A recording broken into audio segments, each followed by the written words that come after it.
Hello friend, आज की इस वीडियो में हम formulation of research problem chapter को डिस्कस करेंगे। इसमें हमारी प्रोसेस और कौन कौन से फैक्टर्स इफ़ेक्ट करते हैं हमारी सिलेक्शन ऑफ रिसर्च प्रॉब्लम को, वो डिस्कस करेंगे। ठीक है, सबसे पहले हम देख लेते हैं कि हमारी फॉर्मुलेशन ऑफ रिसर्च प्रॉब्लम क्या होती है, उसकी प्रोसेस क्या होती है। फॉर्मुलेशन ऑफ रिसर्च प्रॉब्लम हमारी होती है कि हमें क्या करना है कि हमारी हमने देखा था कि हमारी मार्केटिंग रिसर्च में हम क्या करते हैं, कोई भी प्रॉब्लम होती है उसको सॉल्यूशन के रिगार्डिंग जो है कि हम काम करते हैं। अब हम इसमें देखेंगे कि हमारी प्रॉब्लम क्या है, उसे फॉर्मुलेट करना वो हमारा इसमें इंक्लूड होता है। अब हमारी प्रोसेस क्या होती है, सबसे पहले हमारे स्टेप होता है to develop a suitable title, यानी कि हमारी प्रॉब्लम क्या, हमने ये तो डिफाइन कर लिया कि हमारी प्रॉब्लम है मार्केट में। अब वो मार्केट में प्रॉब्लम हमने सेलेक्ट कर ली कि हमें इस प्रॉब्लम के रिगार्डिंग जो कि है, हमने आइडेंटिफाई कर लिया कि हमारी प्रॉब्लम ये है और हमें इसके रिगार्डिंग जो कि सोल्यूशन को फाइंड आउट करना है। अब हम उसके लिए जो कि है एक सुटेबल टाइटल को डिफाइन करेंगे। ऐसे टाइटल जो हमारी प्रॉब्लम क्या है उसे डिफाइन करे, यानी कि उसका नाम पढ़ते ही हमें हमें और किसी पर्सन को ये पता चल जाए कि कि एक पर्टिकुलर पर्सन ने इस प्रॉब्लम के रिगार्डिंग जो कि सॉल्यूशन को फाइंड आउट किया है, और उस प्रॉब्लम्स के रिलेटेड वेरिएबल कौन कौन से हैं उसे भी वो साथ में डिफाइन करें। तो हमें एक ऐसा टाइटल जो कि डिफाइन करना है।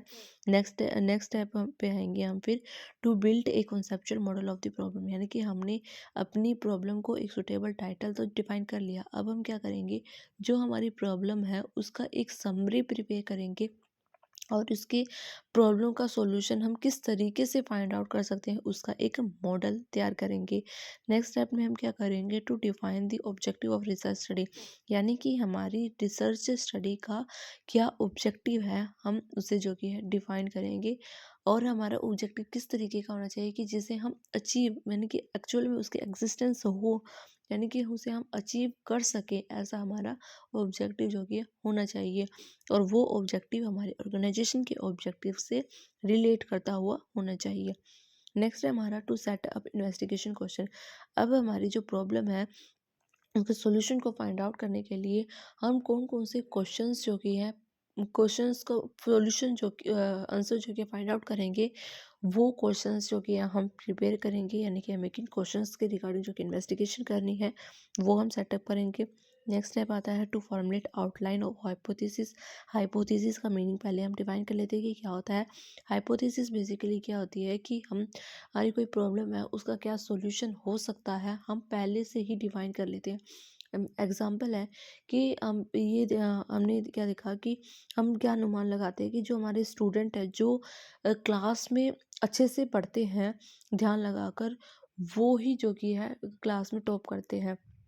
तो हमने क्या लगाया, हमने एक हाइपोथेसिस, यानी कि हमने टेस्ट करने से पहले ही हमने कह दिया कि भाई जो क्लास में अच्छे से ध्यान लगाकर पढ़ते हैं वो ही जो कि है क्लास में टॉप करेंगे। तो हमने क्या कर लिया कि आउटलाइन तैयार कर ली। तो हम उसी के इस तरह से जो हमारी प्रॉब्लम है उसके रिगार्डिंग जो कि हाइपोथेसिस से आउटलाइन प्रिपेयर कर लेंगे कि हमारा क्या सॉल्यूशन हो सकता है। नेक्स्ट स्टेप में हम क्या करेंगे, to set the operational definition of concept है, यानी कि जो हमने हाइपोथेसिस बनाई थी उसके रिगार्डिंग जो कि है हम अ, उसके सॉल्यूशन के उसके अकॉर्डिंग जो कि हम सॉल्यूशन को फाइंड आउट करने का काम करेंगे। फिर हम डिटरमाइन करेंगे कि to determine the scope of research study, यानी कि हमारी जो रिसर्च स्टडी होगी वो किस लेवल पर होगी, लोकल लेवल पर, स्टेट लेवल पर और नेशनल लेवल, इंटरनेशनल लेवल पर, किस लेवल तक हम जो कि है अपनी रिसर्च को करेंगे। तो हम ये डिटरमाइन करेंगे। आई होप आपको स्टेप क्लियर हो गए होंगे। इसके बाद हम देखेंगे कि हमारे कौन कौन से फैक्टर जो कि इफेक्ट करते हैं हमारी रिसर्च प्रॉब्लम को सिलेक्ट करने में। यहाँ पर हमारी इंटरनल, एक्सटर्नल और अदर फैक्टर्स भी होते हैं जो जो कि इफेक्ट करते हैं हमारी सिलेक्शन ऑफ रिसर्च प्रॉब्लम को। इंटरनल फैक्टर कौन कौन से हो सकते हैं हमारे, सबसे पहला है कि रिसर्च इंटरेस्ट, यानी कि ऐसी प्रॉब्लम को सिलेक्ट करना जिसके रिगार्डिंग जो कि हमारा इंटरेस्ट हो, जिस फील्ड में हमारा इंटरेस्ट हो उस फील्ड की प्रॉब्लम को ही जो कि सिलेक्ट करना। नेक्स्ट है हमारा रिसर्चर कॉम्पिटेंसी। रिसर्चर कॉम्पिटेंसी का हमारा यहाँ पर मतलब होता है कि रिसर्च जो हमारा रिसर्च कर रहा है वो उस फील्ड की जो प्रॉब्लम है, सबसे पहले तो इंटरेस्ट के अकॉर्डिंग, उसके बाद हमारा कॉम्पिटेंसी, यानी कि उस प्रॉब्लम को ईजिली अंडरस्टैंड कर सके कि प्रॉब्लम क्या है, क्या उसका अंडरस्टैंडिंग लेवल के अकॉर्डिंग जो कि हम प्रॉब्लम को सिलेक्ट करें। ऑन रिसोर्स ऑफ रिसर्चर, यानी कि जिस जो हमारी प्रॉब्लम है उसको सॉल्यूशन के लिए जो हमें रिसोर्सेज की रिक्वायरमेंट है, वो रिसोर्सेज जो कि है उसके पास अवेलेबल है या नहीं, ये फैक्टर भी जो कि हमारे इफ़ेक्ट करते हैं सिलेक्शन ऑफ रिसर्च प्रॉब्लम को। अब हमारे एक्सटर्नल फैक्टर कौन कौन से हो सकते हैं जो हमारे इफ़ेक्ट करते हैं हमारी सिलेक्शन ऑफ रिसर्च प्रॉब्लम को। सबसे पहला है हमारा रीचेबिलिटी। रीचेबिलिटी का हमारा मतलब क्या होता है कि उसका जो हमारा प्रॉब्लम है उसका सॉल्यूशन फाइंड आउट करने के लिए हमारे पास सफिशेंट जो इसमें यानी कि उसका रियलिटी में उसका सॉल्यूशन जो कि है अवेलेबल हो, तो रीचेबिलिटी हमारी ये कहती है। नोवेल्टी में हमारा क्या होता है कि ऐसी प्रॉब्लम को सिलेक्ट करना जिस पे पहले किसी ने रिसर्च ना की हो। अगर हम इस टॉपिक को सिलेक्ट करेंगे जिस पे पहले रिसर्च हो चुकी होगी, तो वो हमारी क्या मानी जाएगी, वेस्टफुल रिसर्च मानी जाएगी। तो ऐसी रिसर्च को सिलेक्ट करना जिस पे पहले कोई रिसर्च ना की गई हो। नेक्स्ट है हमारा फ्लेक्सिबिलिटी। फ्लेक्सिबिलिटी का मतलब क्या होता है कि उसका जो हमारी प्रॉब्लम है उसका सॉल्यूशन जो कि मुमकिन हो। ठीक है, ऐसी प्रॉब्लम को जो कि ऐसी प्रॉब्लम को सिलेक्ट करना। सोशल यूटिलिटी, ऐसी रिसर्च जो हमारी सोशल यूटिलिटी है उसे फुलफिल करती हो, ऐसी उसे सिलेक्ट करना। और क्या है रिसर्च पर्सोनल। रिसर्च पर्सोनल में हमारा क्या जाता है कि जो हमारी रिसर्च है उसके इन्वेस्टिगेशन करना एक रिसर्च प्रोफेशन प्रोफेसर के थ्रू।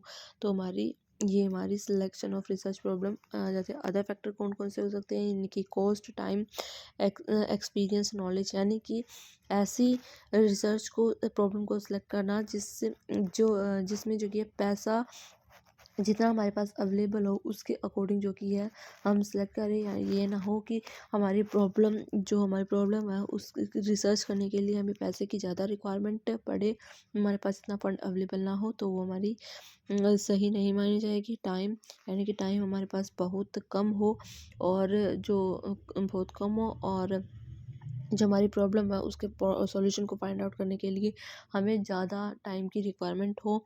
एक्सपीरियंस हमारे पास इतना अवेलेबल ना हो कि हम उस रिसर्च की प्रॉब्लम को फाइंड आउट ना कर सके। नॉलेज हमारी इतनी हो कि हम जिस तरीके की हमारी नॉलेज है उसी तरीके की प्रॉब्लम को हम सिलेक्ट करें। आई होप आपको टॉपिक क्लियर हुआ होगा। If you like this video, please like, share and subscribe my channel. Thank you friend.